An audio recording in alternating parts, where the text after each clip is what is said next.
Naomi Cordiero, welcome to the Conservation Canine podcast. Oh, thank you very much for having me. I'm absolutely honoured to be on it. No, delighted, and I was really keen to get you on the show after seeing your presentation at the ACDN conference a couple of months ago, down in Canberra, which was a great conference, and I think you're doing some really interesting work. So I thought it was great to kind of share it with the wider community. So before we get stuck into what you're doing now, let's perhaps start with a little bit of who you are, how you ended up, where you ended up. Yeah, it's not a very long story. I've only been a detection dog handler for about 3 years, and I'm based in the Falkland Islands, which is a British overseas territory down in the South Atlantic, so near the tip of South America. Um, I was working down here in biosecurity, and I'd sort of heard a grapevine that they were doing this eradication in South Georgia, and they'd actually got some dog teams over from New Zealand to do the final clearance, and then they were starting to think about how they were going to have a long-term program in place to do the checks of all the vessels that go down. And then the job advert came out, and well, the Falklands is a very, very small place. We've only got about 3,000 people living here. And yeah, I applied for the job, and I was the only person that applied for the job. So here I am, the detection dog handler for the government. Yeah, so I started with them in October 2019. And then we had a good first season, and then we had COVID for 2 years, which was just really difficult, as everyone knows. But we're finally getting back to normal now. Yeah, so I'm contracted to the government of South Georgia to give them a detection dog service. Yeah, so that's where we are really. That's great. It's college. I often get asked the question about how do I get a job in the conservation dog industry, and the answer to the question is generally something along the lines of do something nobody else wants to do. So, Yeah. but for people who aren't kind of familiar with the Falkland Islands, I mean, basically, like you said, British overseas territory. You sound Scottish, to my kind of somewhat Yeah, I am. untrained ear. Yeah. So I guess you're about as far from Scotland as you could possibly get, geographically. But the Falkland Yeah, yeah, Islands is a territory. It's kind of off the coast of South America, isn't it? So just to yeah, help yeah. people That's kind right. of pinpoint where you are. So Sure. so how Yeah, far? yeah. I'm sorry. So, Carry so on. how, yeah. So how far are you away from, like say the Antarctic and that kind of part of the world? Oh, that's a good question. We're about 500 miles off the tip of South America to the Hmm. east, and then there's South Georgia to the southwest of the Falklands. Not very good at miles. It's about a 3-4 day sail, and then Antarctica is just below that. Yeah, so we're about the same latitude north as London is, but from the other pole. Okay. So we're not like super extreme. It's not like terribly cold, or it's very similar to Scotland actually. If you've been there, very very similar weather. Well, I suppose it would be. I mean, But yeah, if you're thinking about that yeah, kind of distance from the poles, then I mean, I yeah, suppose London's what, maybe a 3-hour flight or something like that from the North Pole, 3 or 4 hours maybe, something like that. And yeah, so I yeah, guess yeah, you're probably yeah. very similar So, from the South Pole, something. So mm, and Scotland's just kind yeah, of in the that's middle right. of both Yeah. of those things. Yeah, and it's probably worth saying as well. So we've got a population on the Falklands here, but there's no permanent population on South Georgia. South Georgia's a sort of separate territory, Hmm. southeast of us, and there's a couple of scientists and there's government officers and things, but nobody lives there full time. So that's why I'm based here, because that's where I live. That's where my family Yeah, are. So yeah. yeah, yeah. So no one really lives on South Georgia. It's quite remote. Well, super Yeah. remote. Yeah. So, so did this job take you to that part of the world, or were you in this part of the world, kind of doing the biosecurity stuff prior?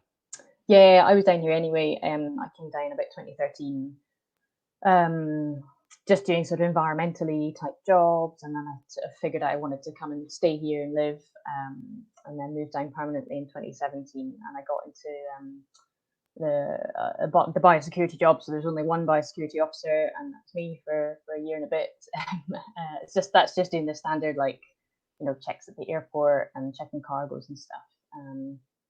And yeah, but it's a really interesting place coming from the UK, where biosecurity isn't really a thing, or wasn't, 10 years ago, maybe probably more now. And it's totally different to New Zealand and Australia, where you're super hot on it.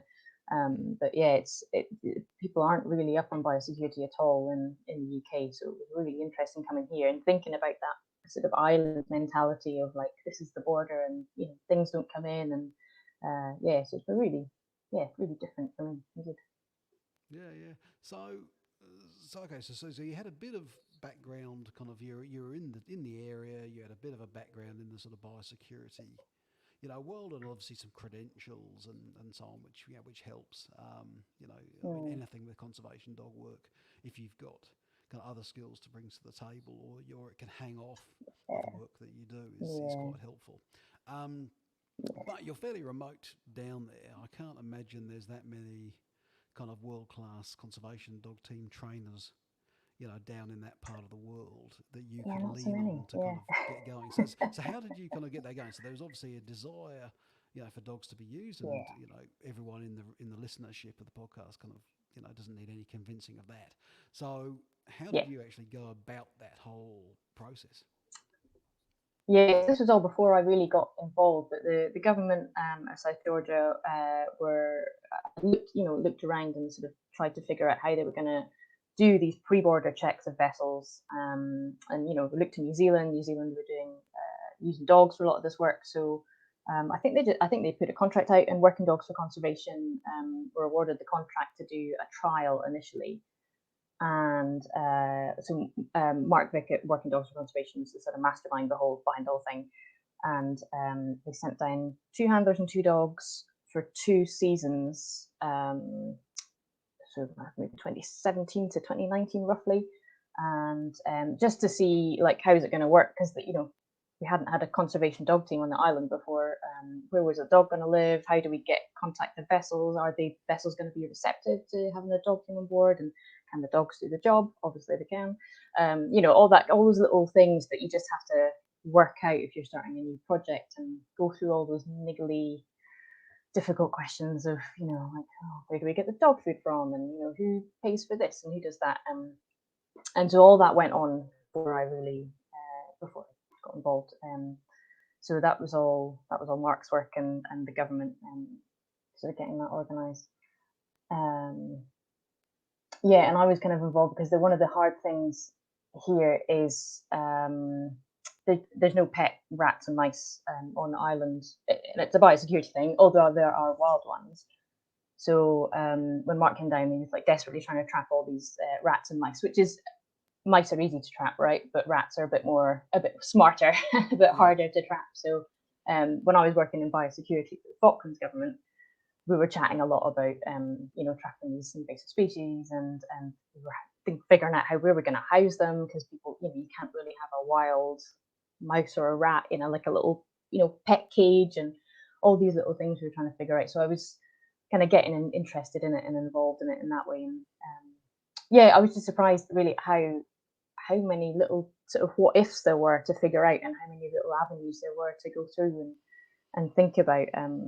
Because you just think, oh well, we'll just send a dog team down and that'll be fine, and they can check the vessels. But there's just so many little things that had to be figured out, and I guess it's the same for every project. Eh? Just there's always something. Yeah, yeah, yeah. I mean, every project around the world has got its own unique challenges and Yeah. factors that need considering and problem solving and so on. And that's what makes it very hard for Mm, anyone new coming into the industry, is that mm, you just can't get past the time it takes, just to learn how to deal with those kind of things. Um, and, mm, and it's interesting because you said to me previously that you consider yourself sort of a relative newcomer, in the industry, mm, but actually you're in a sort of, I mean, not a unique position, but in a rare position of actually doing this stuff as your job, as your day-to-day job. So you've kind of got mm, probably a lot more time on the ground or on the boat, than most people would have. So going back then to kind of the setting up of the program, then what? So how did you kind of get trained? So obviously Mark came down. Yeah, he scoped out. Yeah, Mm. he did the proof of concept stuff. Got the government all Yeah, lined up and solved all the hard problems for you. So thank you, Mark. yeah, Um, yeah, yeah. Thanks for that. and so then what happened there? Were you just kind of hanging around and going, look, this looks fucking cool. I want to be involved in this, or was it, Yeah. were you badgering them to get involved? And Oh, how did yeah. it I come was probably a pain in the bum, to be honest. Yeah, I really wanted to be. I really wanted to be the handler. It's probably very annoying. And invited myself along to lots of training and all sorts of things. But yeah, and it's one of those funny things. I was really just in the right place at the right time. Because one of the other challenges, which I'm sure is similar to other programs, is they picked there was a few dogs involved in the trials, and the dog that they got down that was going to be the dog, the new handler's dog, just didn't work out. And they're like, oh shit, what we're gonna do? And Mark's dog actually had been down for the trials, and he's a very particular, unusual dog, and doesn't really like everyone. But me and him got on really well, so it was just a nice little connection that worked out as well. And so Mark very kindly gave Sammy to the program. So he ended up being my dog, and he'd had the experience of being in the trials as well, which was really good. But yeah, it was just right place, right time, really. And yeah, just being a small community, you quickly get to know everybody, and they probably knew who was interested and who would be okay and who would be a suitable handler and stuff. And yeah, luckily it all just worked out well. Yeah. So Um, it's one of those interesting things though, because in a lot of cases where you get a trained dog paired with a green handler, you know, mm, the dog can get broken. I don't mean physically. I mean just the dog can start to take the piss a little bit. If oh, they're not being definitely. handled in the same way. Was that something you Yeah. like? Were you aware enough when you first started out of that risk, or were you sort of so green that was the unknown unknowns kind of thing? Because No, yeah, I was personally, pretty naive, personally, I think. if I took Yeah. Mark's dog, I'd be shitting myself. Like Oh, would you? Oh, I wasn't.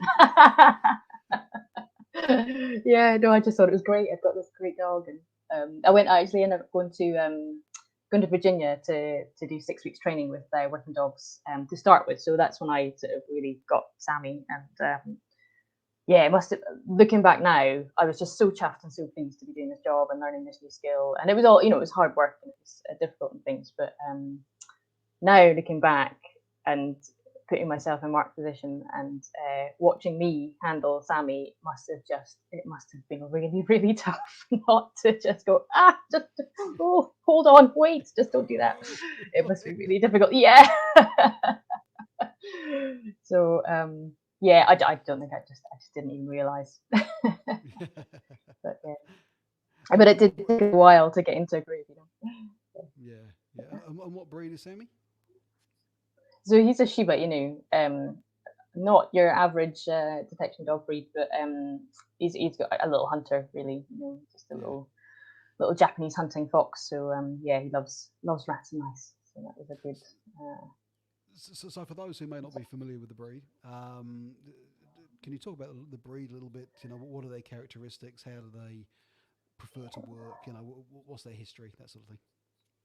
Yeah, so they were bred in Japan as pack hunters. They would send them. This is just stuff I've read. Send them into the forest to hunt like wild boar and stuff, and they became a really popular pet. I'm not sure why they're a popular pet because they're really independent, really willful, not that interested. Well, Sammy particularly not that interested in people. Couldn't care less if you gave him a cuddle or didn't. But yeah, so that's been interesting to work with, and he works best. I mean, I can only speak for Sammy. Like he's the only Shiba I've ever met, but they seem to all be quite similar. He's really likes to work independently of me, but unfortunately can't really be let off the lead when we're out working outside. He's always got to be on the lead. But yeah, but in the ships and stuff, if you let him off, he's much happier just for me to stand back, and he just does his thing, Yeah. which is good when you're a green handler, I think. But Yeah, going back to what you said, he definitely took the piss quite a lot when I first started handling him. Yeah, so Yeah, yeah. just had to work on that a little bit. And it's often the challenge that, I mean, people coming into this industry, they see the glamour, and we've talked about this with various guests, kind of, over time, that everyone kind of goes, oh, like this sounds like such a great job, and I'm just working on my dog out in the wide open spaces, and But a lot of the dogs that really excel at this kind of work, they're not going to cut it as great pet dogs necessarily, unless you've got that kind of Yeah. understanding of them, and certainly a breed, like Sammy's is very much like you say. I mean, Mm, it's great for the job, that independence, that disinterest, in people, you know. yeah. I mean, the hunting instinct is one of those. Is always one of those trade-offs, because the great working dogs are often great hunters, in this field, and trying to kind of protect vulnerable native species, or Mm, against that natural prey instinct, yeah, without flattening the dog, absolutely. is a Yeah. little bit is always a bit of Yeah, a bit of a balancing act. So absolutely. That's exactly it. It's just a balance because we do the work for South Georgia, which is mainly the vessels, but we also ended up, just because we're here and we're available. We've also ended up doing work for the Falklands government. So this Falklands is made up of like 700 lots of tiny little islands, and a lot of them are being eradicated now because people are interested in conservation and stuff, which is fantastic. Um, so although Sammy was meant to be just like go on a ship and search and find the rats, we had to adapt just to get more work and to kind of, especially during COVID, to work outside as well. So that was a process, going from like working in the ships to then, well, we're going to work outside and we're going to work around these penguins, and it's just that mm, was. But he actually picked up really well, and I think he's just so focused on the road. And like once you've seen a few penguins, just like they don't really move very much. They're not that yeah, yeah. exciting really. So yeah, he was okay with that. But yeah, it was a bit of a change to the original plan, eh? Yeah, yeah. So on that, I mean, just as an aside, what are the typical risks when you're working, Sammy? I mean, we'll cover the ships in more detail in a minute, but more just kind of the Hmm. out and about. You know, what are the typical risks? I mean, it's wildlife really, and that it varies a lot depending on the time of year. So here, there's like just now, like everything's starting to come back to the island. So all the penguins are coming back, and all the birds are coming back. But over the winter period, it's quite quiet really, which is it's a perfect time to do your surveys and do your work, which is what we try and fit it in with. But that's the main thing. But when we went to it's a bit of a long story, but because of COVID, we ended up going to South Georgia this past summer. Yeah, last summer, December, January, and the risks there were the wildlife coming at us because there's just tons of fur seals, and we've got fur seals in the Falklands, but they're very timid, and they're used, they see people and they just shoot in the water and run away. But on South Georgia, because there's so many, so many, they're really aggressive, and they'll have a go at you, and people get bitten regularly, and so when we were getting ready to go down, everyone was sort of saying, "Oh my God, Sammy's gonna get bitten." I was like, "Oh, holy shit!" but, but it was fine, Yeah, and it was just like taking the time to get used to seeing them, and they were really dog-like. And one of the scientists who studies them was saying that they're shared like 70% of their DNA with dogs. okay. And you could see it eventually, like you could read their behavior. You could see which ones were gonna, have a go and which ones were gonna run away. And but yeah, that was a whole thing. Just getting used to fur seals was Mm. because they were just everywhere, like around the buildings and on the steps and in the on your path that you to go to work. And yeah, that was but Yeah, and they did all everyone's right. got that picture. They've got that picture in their mind of the little baby seals, don't they? Those nice, big, Oh, wide-eyed, little fluffy yeah, things, they're super cute. Yeah, you know, but terrifying. oh yeah, yeah. Until they bite you, as a pack. Yeah. And you find yourself being chased across the Yeah. hills of South Georgia, being hunted down by a pack of rabid fur Yeah. seals. Uh, Oh, So, yeah. so let's move on then to talking about the actual day-to-day work. Then, so are you doing container ships and passenger vessels, or I mean, what does the day-to-day work look like? Yeah, so we have a really year divided into two. So, excuse me, from October to March is cruise ship season, and then we'll check. Um, I mean, it's about 120 cruise ships this year, so all passenger vessels. And luckily this year, the government have actually bought in two other dogs, which are owned by the government of South Georgia, and we've got another handler as well, which is just fantastic because it was way too much work for one dog team. So that's just going on the cruise ships as they come into the Falklands, and we check kind of high risk areas because these are big cruise ships, Mm. and we check sort of like galley garbage, mooring line areas where they come on board, and provisions, dry stores, that kind of thing. Just places that we assume are high risk, or we know because we find stuff in those areas before. Yeah. And so that kind of varies week to week. So we're just ramping up at the moment, and we're doing about 4 or 5 vessels a week at the moment. But over December, January, it's really really busy. Then all tails off at the end of March, and we have a fishing season or a couple of fishing seasons in April and June, which is not so many vessels, but just different boats again, different smells, different standards on the boats. And then over the winter, we'll do some island searches as well. So that's roughly how the year kind of pans out for us. Yeah. And we do cargo searches as well. Yeah. Yeah, because I was wondering about that because I was thinking about the size of some of these. And I've seen some of these cruise ships kind of pull into port here in Australia, and think, how the bloody hell would you systematically search that bloody thing? I mean, it Yeah. would take you weeks. It would absolutely. They're enormous. And the good thing is, or risk wise, the good thing is the cruise ships don't come alongside in South Georgia. They'll moor in the bay, and then they'll have little tenders going back and forward. So always Okay. check around the zodiacs and tenders and stuff as well. The big risk really is sort of grounding, like vessels grounding, and then the rats getting on that way, because that's probably how they got there in the first place.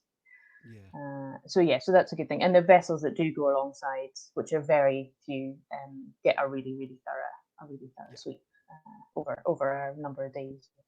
Yeah, it's a different risk level, I guess. Yeah, sure. So in terms of working Sammy, then, so what are the kind of operational kind of protocols? So what PPE?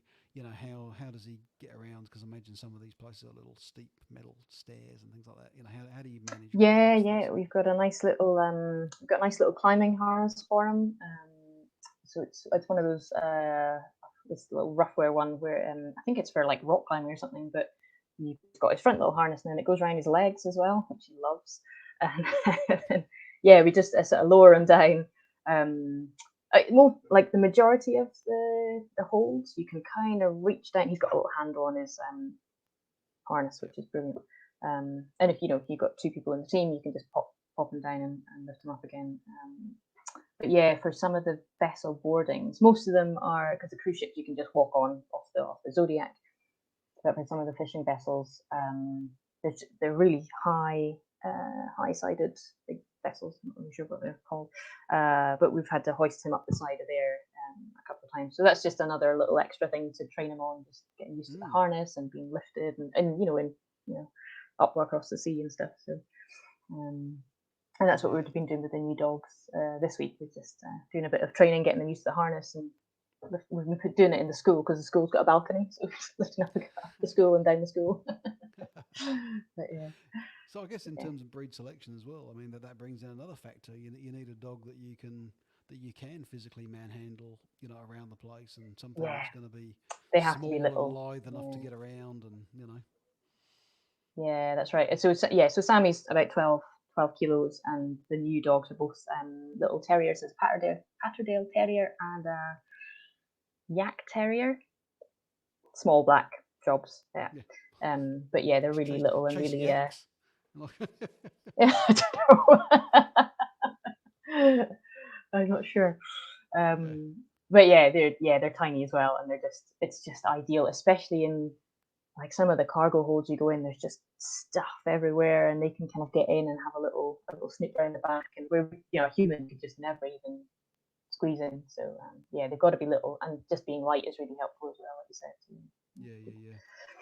So in terms of fines, then what's the indication? I mean, is it a passive or an active indication? If you see what I mean. Yeah. So it's found on feces and live and dead, and so for feces he'll sit and point, but for alive he'll he gets really excited, and it's just a very excitable small ginger dog, trying to scratch and paw at whatever he's getting at. So it depends on what it is really, and how fresh it is as well. And then with the new dogs, they're slightly different as well. Little tiny one, has got a little freeze, stands up and freezes, super cute. And then Hunter's sort of similar. He'll sort of scratch and paw, and then if it's live, goes nuts. So So that's they're all kind of different. So that's kind of what I was wondering. I mean, like, is it like sort of proper ratting work, that you might get in that, I mean, finds a rat. we don't encourage them to go for them. So that's kind of what I was wondering. That, if they find a rat, are they also tasked to deal with the rat, or is that dealt with? No, that's not their job really. Like, they're not there to de-rat a ship. And there's also always a risk that the rat's eating poison, and it's just so not worth them getting their mouth on it at all. We never really train them to kill. Because of that main risk. And then if you find something on a vessel and the dog's killed it, it's that conversation of like, oh, but it was just that one rat, and the dog killed it, so it's all fine. And it's their job isn't to de-rat. Their job is just to say, there's something on here, no, there's not, and that just makes it a clear picture to report back to the government to say, there's something on there, there's an issue, or no, there's not. It's just makes everyone's job a little bit easier. So if there is a rat sign there, I mean, so what happens at that point then? The vessel just gets refused access to South Georgia, because remember, because we're 4 days away from the island itself. There is a period. They'll be stopped obviously here, but if there's any kind of grey areas, like sometimes you're like, oh, there's just something, I'm not sure, I'm not confident, and just to be overcautious, we always, if we're not 100% sure, we've got all this monitoring equipment. It's like a fluorescent gel stuff, camera traps, and we can put them on the vessel. And then you've got that 4-day window before they actually arrive in South Georgia. When the vessel arrives, every vessel gets boarded by government officers anyway down there, and then they can check any traps or anything that's left at any monitoring equipment. So we're really lucky in that we've got that space in between, like what the dog says, and then giving them a bit of an opportunity to interact with some monitoring equipment if we're worried about it. But if there's any doubt, they just don't get to go. Yeah. So have you got any interesting or amusing stories about Semi kind of in operation? Is there anything fun or notable kind of happening in particular? Steal one of Mark's stories. Okay. This is when before I was involved. But they went on. It wasn't going to South Georgia, this vessel. It was just they'd gone on to do some training, and so they went in, put out their hides and stuff, and let the dogs do their thing. And I think they just had poo with them that day, and so Sammy it's such a clear indication of something live. And they walked into this. It was a hold where they had the provisions, and they just loaded provisions, and Mark said, I don't think this is your hide. This is something different. And so he had indicated on this shrink-wrapped pallet of coffee and chocolate. And so they sort of said to the wasn't the captain, it was whoever was showing them around, and said, we need to open this up, And so we opened it up, and sure enough, we learnt a lesson that day: don't open stuff on the boat. They opened it on the boat, and out poured all this mouse shit, and a couple of mice just went whew, and ran into the bowels of the ship. So luckily it wasn't inside Georgia, but it was a ship that needed to be cleared. So they spent the next week going back on. They put loads of traps out. They took all the cargo off. They unpacked it, reloaded it bit by bit, and yeah, that was just a really lucky thing, and it was so good for the program as well, because it shows how useful the dogs are. Like nobody would have ever seen that, and it was a good few mice in that, right in the middle of that pallet of food, and yeah, you'd never have seen it. Yeah, So you mentioned they've got a couple more dogs, the Yak yeah, Terrier and the other one. I'm gonna yeah. have to Google what a Yak Terrier is. I've got no idea I think now. it's JAGD or something. Yeah, I don't know. Oh, Yard Terrier. You too. Oh Yeah. yeah. Okay. Sorry, I'm saying it wrong. Yeah. Right. Okay. It's just okay. So clearly the Scottish pronunciation was just throwing me out there. Okay. Right. Now I know. Okay. Ah. I was thinking like they normally call terriers after what they hunt. Yak. Yak. Ah, yeah, that makes sense. So I was trying to work that one out, but anyway. Okay, so yeah. So Yag Terriers would be so they'd be great, for that sort of work. So what's Yeah, the yeah, plans yeah. for the future of the program there? I mean, is it locked in stone now, just part of biosecurity in the Falklands and South Georgia and so on? You've got out of the Yeah. whole kind of proof of concept phase and everything. Yeah, yeah, no, it's a permanent program. We're here to stay. Yeah, no, it's good. And the thing that they're working on now is making it sort of more resilient and making sure it's here for the long term. So we're sort of writing down all our procedures, which were kind of written down before, but we're making them a bit more clear, so that someone else can come along and pick them up, and read them. Yeah. And yeah, and part of so Sammy was a working dogs for conservation dog, and the government wanted to have the dogs as theirs, the next dog as their dogs. So they own the dogs, and then they contract out the handlers. And I think it's just to get sort of longevity in the program and make sure that it's going to be here for the foreseeable future, because it's one of the things you can't stop doing. It's just No. always going to be a risk unless there's some new amazing technology that comes along. We're going to keep doing it. So, Yeah. that's where we are at the moment. Yeah. Yeah, so talking about kind of paperwork and all of that stuff. Are you guys certified under any of the existing programs? Are you planning on certifications? I mean, obviously this is a bit of a hot topic around the world with so many different certification programs being developed in different jurisdictions and all of Yeah, that stuff. yeah, yeah. It's a difficult one. We wrote one for the program when it started, because there wasn't anything.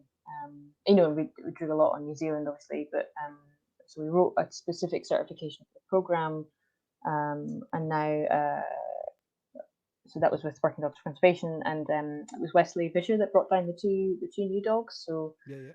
he's going to be providing sort of a over like a what do you call it, observed hours, like that'll be our like Okay. every year Yeah. we'll have to do X many observed hours by someone independent, and that's the way we're going with it at the moment. Yeah, but it's it's all just trying to figure Yeah. out what's best, really, and like you say, you're trying to see what everyone else is doing and figure out Well, what's the best way to do it. and that's the hard thing, isn't it? Because obviously, like I said, Mm, it's a bit of a hot topic at the moment, and yeah, it's very hard to work out the best way of doing it, because, like we said, every project's entirely different and it's got its own kind of parameters that need to be considered. And so I think probably having somebody with the right credentials to come into your part of the world, to provide some sort of critical friend peer review type of yeah, process is really valuable, because obviously it's very hard in that part of the world to get somebody. I mean, geographically, yeah, yeah, they've yeah, got to yeah. come quite a long way. Absolutely, and it's really expensive. So yeah, I mean, at the moment there's three dog handlers on the island. There's me, there's Duncan, who's the other South Georgia handler, and then there's a drug stop guy at the airport who's military, and that's Yeah, it. That we're the three people. So yeah, anyone that comes in has got to come either from UK or from South America or America, and it's expensive, and it's a long, long way. So I mean, and during COVID, actually, Mark was meant to be coming down and sort of doing sort of long term sort of continuation training and stuff, but we just couldn't come because there were no flights. They cancelled all the flights for 2 years, so we did it remotely, which was fine. Yeah. Ways, I think it was good in some ways because I was left to myself a little bit more, and I'd sort of come and say, "Oh, so you've got this problem. What do you think about this?" And we'd talk about it, and then I'd go away for another week and try and figure it out, and then come back and we'd talk about it again. But there's nothing quite like having someone there saying, "Oh, No. try this. What about that? Let's do it." It's just brilliant. Yeah. Having real people watching. Yeah. Yeah, and I think the industry, or if we can call it an industry yet, I don't know, is getting very good at knowledge sharing and so on. So you, as I said at the start, you presented, at the ACDN inaugural conference a couple of months ago, and that was a great opportunity to share. Were you able to kind of jump on the live stream and watch some of the other presentations and so on, and learn a bit I didn't from? watch many of them, to be perfectly honest, purely because of the time difference. It was Yeah. Well, that's what I it was in the wondered. middle Yeah. of the night, and I could stay up. But yeah, I'm hoping they'll will put it online at some point. But yeah, I did the ones that I did see. It was brilliant, and I found that anyone that I've messaged or contacted about anything has always been really open and really helpful. So I think it's been my experience of the industry has been really positive so far. Everyone's been really happy to answer my questions, regardless of how irritating and annoying I am. But it's one of the difficult things here is how to progress and how to get that exposure to different dogs and stuff. So one of the things I'd like to do is go and travel now that we can travel. Go and travel and see different teams and different disciplines and all that kind of thing, and really get a bit more exposure. That would be really good for me, I think. Yeah. So like we said before, I mean, you consider yourself a relative newcomer, into the industry. What are the things? Well, it's partly what advice would you give people, who are at where you were when you started, and what are the things that you kind of wished you knew then that you do know now? Question. I think try and get as much advice from people that know what they're talking about as you can. Get a sort of mentor, is a bit of a, I don't know if that's the right word, but get someone who you think, yeah, okay, we can work together, and I can bug you with all my questions, because you need someone. You need someone to, even though if you've done your initial however many weeks training, it's all that follow up stuff. That's when you really start to learn all, what goes wrong and how things work, and what if this and what if that, and so yeah, it's been really good having Mark just to talk to, really, and ask lots and lots of stupid questions to. Yeah, so try and get someone that you trust to do that with. And what I wish I'd known was, I was so worried when I first started that I was going to break this dog that was given to me. That the first thing that went wrong, I was like, oh my God, I'm going to get fired. They're going to take the dog off me. This is the worst thing ever. And they were like, it's fine. We'll correct it with training. It's okay. And okay. Things go wrong and we make them better. Okay, that's fine. So I really didn't appreciate that process. Yeah, that was good. Yeah, and did you find having the existing kind of credentials and skills, the scientific background, the background in the biosecurity, I mean, was that did what I'm getting at is you said you got the job because you were the only person who applied. Was that entirely accurate, or did your pre-existing skills and experience come to play there? Yeah, it probably did help a little bit. It probably did help. And I think it's good.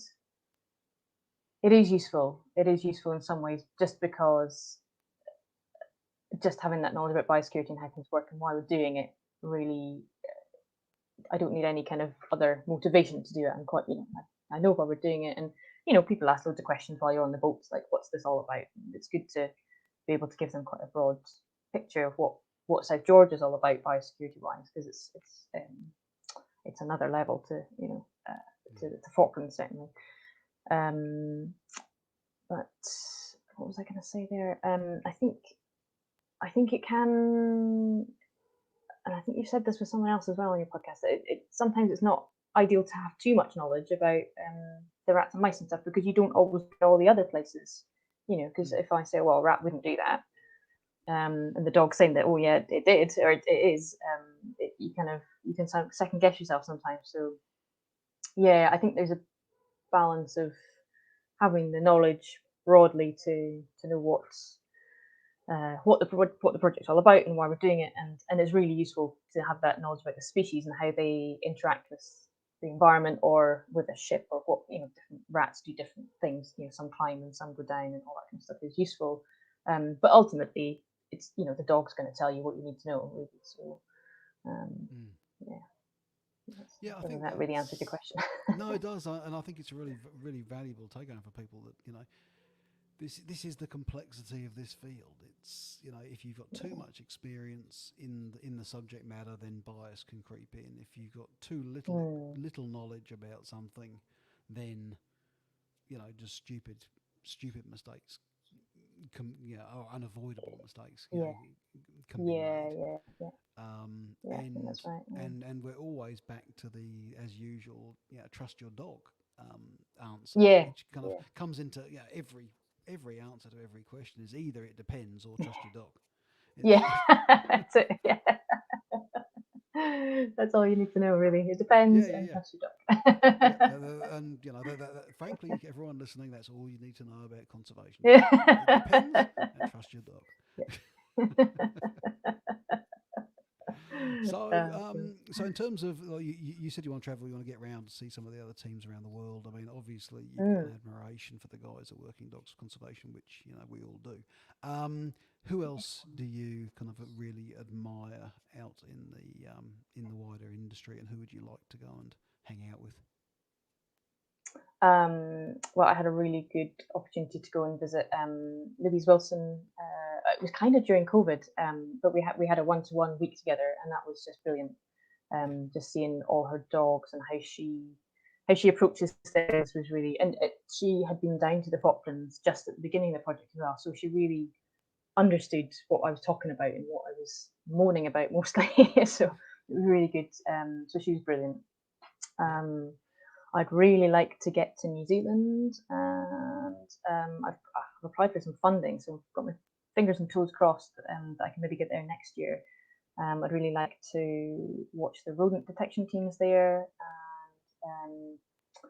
and it's something that I personally am working on for the Falklands. I think we really could do with some burrowing bird survey dogs, because similar to New Zealand, we've got white petrels, and we don't really know where they are. We don't really know how many there are, and we're trying to figure out a method to have a better understanding. And I know dogs have been used before, and I think that would be a really cool thing to try here. So yeah, if I could get over there and just watch how they do it and how they train the dogs, that would be fantastic as well.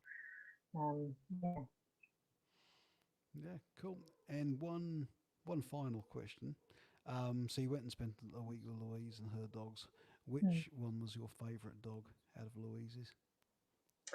Oh, I can't remember her name now. It was the Malinois, which completely astounded me because I didn't think I would like a Malinois. I can't remember her name. Yeah, it was gorgeous, but she was just Forest or something like that, is it? Yeah, Forest. Yeah. Forest was amazing. Yeah, I loved that. It was and it was so different to what I was used to. But yeah, fell in love with Forest a little bit. No, it's always amazing. I always love. I mean, that's one of the best things that I kind of found out of working with Louise was just that variety, because often you come from a position of bias, so I came from kind of shooting hunting dogs, so I'm a spaniel guy through and through, although I'm developing a deep love for Australian cattle dogs now as well. Amazing. But yeah, so you come in with the bias, and so watching, if I'm used to watching spaniels work and how they work and how their personalities are and that kind of thing, then spaniels for me are kind of easy. And then I go and see a Mallee or something like that, and I kind of go, fuck, what am I? Yeah, what's this all about? Yeah, or even worse, a border collie, because they're so frigging sensitive. I'm just kind of going, oh, don't hate me. So when I went over to see Louise, I've been working with a local dog here, she's an ex-farm dog, Missy, and she's a collie.